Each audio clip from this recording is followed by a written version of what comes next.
விஜய் அவர்கள் மிக நாட்களுக்கு அப்புறம் மாநாடு ஒண்ணுல வந்து பயங்கரமா ஸ்பீச் பண்ணியிருக்காரு. ஸோ அது என்னன்னா, திமுகவ பத்தி சொல்லியிருக்காரு. இந்த மாடர்ன் உலகுல திருவள்ளுவர் ஒரு திருக்குறள் எழுதியிருந்தா, திமுகவ பத்தி என்ன எழுதியிருப்பாங்கன்னு.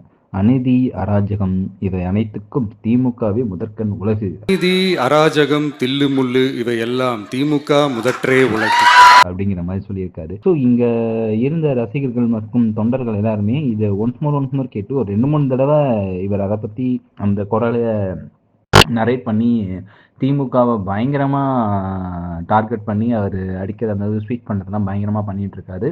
ஸோ இவ்வளவு நாள் இல்லாம இப்போ அரசியல் டேட் நெருங்க நெருங்க ஸ்பீச் எல்லாருமே பயங்கரமா இருக்குது. திமுக பார்த்தீங்கன்னா, அவர் சைட்ல இருந்து விஜயோட படத்துக்கு நெறைய எதிர்ப்பு தெரிஞ்சு ஏகப்பட்ட பிரஷர் குடுத்தாங்க. அந்த எல்லா பிரஷரையும் அவர் தட்டி தூக்கி விட்டு எனக்காடா குடுக்குறீங்கன்னு சொல்லி மறுபடியும் அலுவலகத்துல வச்சு பயங்கரமா பேசிட்டு இருக்காரு. அது இல்லாம அடுத்த மாநாடு எங்க நடத்தலாம், என்ன ஏதுங்கிற மாரி பெரிய டிஸ்கஷன் போயிட்டு டிவிகே கட்சியில இருந்து சொல்லியிருக்காங்க.